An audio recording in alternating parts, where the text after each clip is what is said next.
ఇక సుప్రీంకోర్టు ఆదేశాల ప్రకారం ఎట్టకేలకు ఎలక్టోరల్ బాండ్ల వివరాలను స్టేట్ బ్యాంక్ ఆఫ్ ఇండియా మంగళవారం ఎన్నికల కమిషన్కు సమర్పించింది. మంగళవారం పనివేళలు ముగిసే నాటికి ఎలక్టోరల్ బాండ్ల వివరాలను ఖచ్చితంగా ఈసీకి ఇవ్వాల్సిందేనని సోమవారం ఎస్బీఐని సుప్రీంకోర్టు ఆదేశించింది. జూన్ 30 వరకు సమయం ఇవ్వాలని ఎస్బీఐ చేసిన విజ్ఞప్తిని సైతం సుప్రీంకోర్టు తిరస్కరించింది.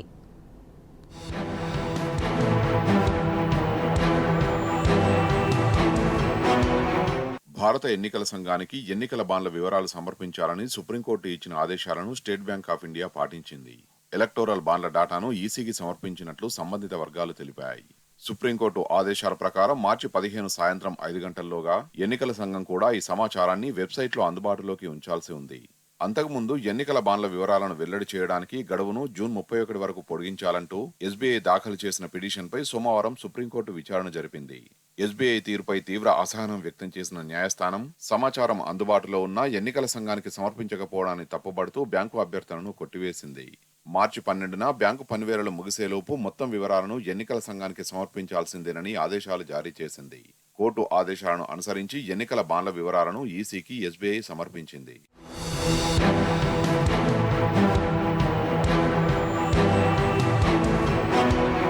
ఎన్నికల బాండ్ల పథకాన్ని కేంద్ర ప్రభుత్వం 2018లో తీసుకొచ్చింది.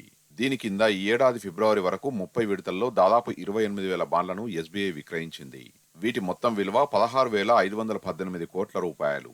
అయితే ఎన్నికల బాండ్ల ప్రక్రియ ప్రజాస్వామ్యానికి విఘాతం కలిగించేలా ఉందని పేర్కొంటూ కాంగ్రెస్ నేత Jaya Thakur, association for democratic reforms CPM bill దాఖలు చేశాయి. వీటిపై విచారించిన సుప్రీంకోర్టు ప్రధాన న్యాయమూర్తి justice DY Chandrachud, justice BR Gavai, justice Sanjiv Khanna, justice JB Pardiwala, justice Manoj మిశ్రాతో కూడిన రాజ్యాంగ ధర్మాసనం ఎన్నికల బాండ్లు చట్టవిరుద్ధమైనవంటూ ఫిబ్రవరి 15న 232 పేజీల తీర్పును ఏకగ్రీవంగా వెలువరించింది. మరోవైపు ఎలక్టోరల్ బాండ్లపై సర్వోన్నత న్యాయస్థానం ఇచ్చిన తీర్పుపై రాష్ట్రపతికి లేఖ రాసింది సుప్రీంకోర్టు బార్ అసోసియేషన్. సుప్రీం తీర్పుపై రాష్ట్రపతి రిఫరెన్స్ కోరాలని ఆమెకు రాసిన లేఖలో పేర్కొంది. వివిధ రాజకీయ పార్టీలకు విరాళాలు ఇచ్చిన కార్పొరేట్ల పేర్లను వెల్లడించడం వల్ల వారు వేధింపులకు గురయ్యే అవకాశం ఉందని తెలిపారు.